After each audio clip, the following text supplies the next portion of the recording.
In this video, I'm going to show you how to fix Paddleways app not working. First, to resolve this issue, we will first head over to our device settings. From here, scroll down and tap on General. Once you're in the General Settings tab, look for iPhone Storage option and tap on it. Over here, you can either search for the app or you can scroll down and look for it. Then tap on the app. On the next screen, you need to tap on the Offload app option. A confirmation pop-up will come up. Now tap on the Offload app option here. It'll take a bit for processing, and then a reinstall button will show up. Simply tap on it to reinstall the app. This should resolve the issue, but if it doesn't, then you need to check if the app is running an older version. Head over to App Store. From here, double tap on this search icon in the bottom right corner, and then search for the app.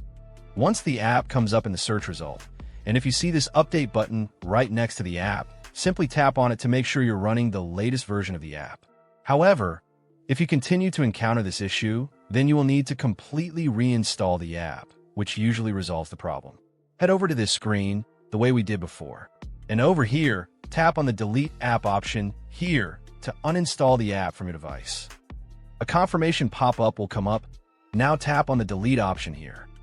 Once uninstalled, open up App Store and search for the app in the search bar. After the app comes up in the search result, simply click on this cloud icon to install it back onto your device. Hopefully, this resolves the issue. If it does, consider sending a super thanks to support our channel. And also don't forget to hit the subscribe button. We'll see you in the next video.